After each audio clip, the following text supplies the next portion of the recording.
Hello lads and lassies and happy Halloween. As you've probably noticed, I'm filming this at the same time as some other videos, but yeah, today we're going to be going over 20 of my favourite horror films. This is part 1, part 2 will go up, I believe, in the same month, relatively soon, but yeah. Before we get into this, if you do enjoy this, remember to like, drop a comment, subscribe for more. You can support me on Patreon, follow me on Instagram, Twitter, links in the description. Now, again, this is my opinion, you know.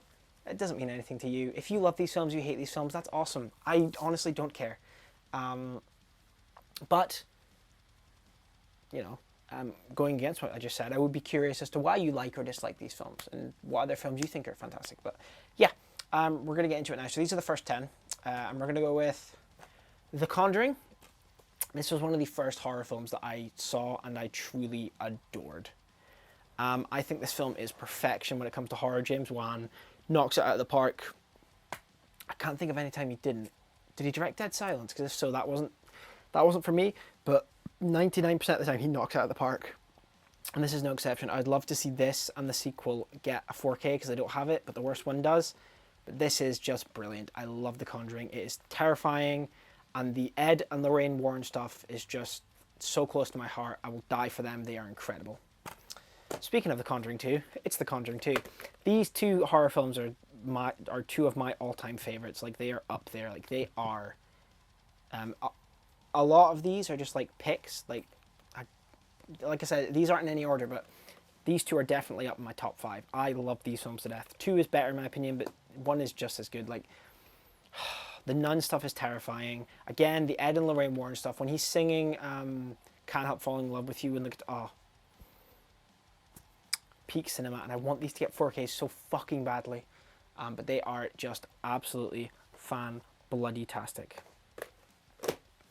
Another one that, you know, it's really great when you're hyped for something and then it lives up to your expectations and goes beyond it, and it's also awesome when on top of that everyone else thinks it's great as well.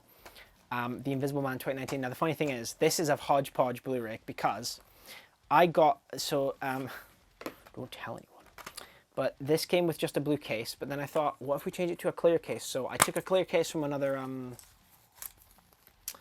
from another Blu-ray and put that in. But it also didn't come with a slipcover, but there was one Asda, so let's just say I acquired it. So now I have the complete set for this Blu-ray. But I also have this absolutely gorgeous Blue Fans limited set that is just absolutely gorgeous. It comes with the steelbook and a bunch of art stuff. But this film is incredible. The way James Wan... It is James... No, it's Lee Winnell. Fucking hell, my brain. The way Lee Winnell, like, just frames nothing makes it absolutely terrifying. And the choreography, just everything about this film is just fantastic. It's terrifying. It's stressful. It's awesome. It is absolutely fantastic. And I'm so happy it was as good as it was because... Oh, it's so good! James Wan and Lee Winnell, you two are my boys. You're just fantastic. Another very recent addition for me, Session 9. I do have a musings for this if you want to go check that out. This film is one that I'd heard about for so long. It was like in that same pack of like underrated horror gems. I think this and Lake Mungo was in there as well, and there was a bunch of other ones, but I never picked this up for ages, but on a whim I was like, do you know what, I finally want to watch this soon, so I picked it up, watched it, and I loved it. I think what it does psychologically with this is absolutely haunting. I love the setting of the asylum because it plays with your head. Oh, there's one sequence in The Darkness Underground that, oh, if you know, you know, but this film is incredible. If you've not seen this, please check it out. I picked up the second sight because, oh, fantastic. Now, this might be cheating, but these films kind of like, they feel like if you watch them back to back, they're just one film. So this is just counting as one entry. Wreck and Wreck 2. These are some of the scariest horror films I have ever seen in my life. These ones are terrifying, and they are a perfect double bill. Don't bother watching Wreck 3 or 4. They're pretty trash. But these two are like peak horror cinema. I love these films. They play so well off each other, and they are pretty much just one film, and the found footage makes it so terrifying. Just the acting, the choreography, just... Oh, it's fucking just terrifying. If you've not seen these, please check them out. They are incredible. Next up, we have another film that I borrowed off of someone at work that could be a dick, could not be a dick, it depends how he was feeling. And I watched the DVD and thought it was good. Watched it again with a friend I'm no longer friends with, thought it was, liked it more. Bought the Blu-ray, watched it myself, thought it was a lot better. Watched it again with Callum, I loved it, and then I just watched it on 4K when I actually got it all that later along, and I absolutely adore Event Horizon. This film is incredible. Now, I do recommend going to watch Good Bad Flicks' episode on this, because there's I think there's about an hour, maybe a bit less of footage from this film missing because the studio interfered. But last year when Scream Factory were preparing their release, they hired a bunch of people to go and find some of the old footage, but they never could find any of it.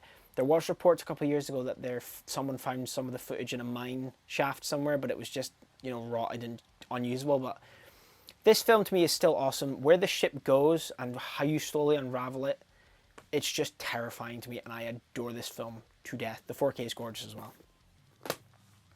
Another one that I'm cheating with is It Chapter 1 and 2. I think these films are just...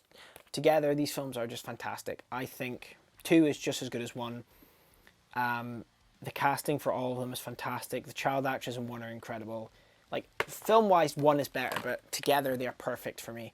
Like, I love these films to death. Bill Skarsgård? I think it's Bill, yeah. Bill Skarsgård as Pennywise is incredible. The scares are fantastic. Just... It's It. They're fantastic, and I'm so happy that Chapter 2 was just as good as 1 for me. Then we have Nope. Nope is just absolute, just incredible stuff. Nope is one that I was excited for, but, wasn't too bothered with. Saw it with Callum, and this film is terrifying. It is just terrifying. I absolutely adore it. The way that Jordan Peele frames the ship or the alien, that one scene, it's haunting, and yeah, this is just up there for me. It is absolutely incredible. Then we have a fairly recent one, Scream 2022. This film should not have been anywhere near as good as it was, but it was, and it was fantastic. This was so good seeing this in the cinema, because the Scream films were some of the first horror films I ever watched. Like, it was the first franchise I watched, and fantastic stuff. This film is perfection. It is incredible. And Scream 6 is just as good, in my opinion. Yeah, absolute, just fantastic. It should not have been as good as it was. And finally, for this part, we have The Invisible Man, the original Invisible Man. I'm going to use this. I do have the 4K, the first part, but I'm going to use this. The Invisible Man is absolutely incredible. It is so... What they were able to do at the time is incredible. Claude Rains is insanely good. The first Invisible Man is... Because back a couple of years ago, me and Callum picked up the Monster collection. And the only ones that really stood out to us were Bride of Frankenstein, and The Invisible Man.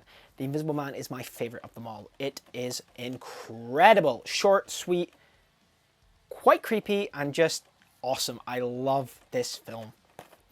So glad the remake was just as good. But yeah, that is part 1 of 20 of my favourite horror films. Let me know if you agree or disagree with any of these, and let me know why. And yeah, thank you guys so much for watching. As always, if you do enjoy this, remember to like, drop a comment, subscribe for more. You can support me on Patreon, follow me on Instagram, Twitter, links in the description. I'll catch you in the next one. Cheers!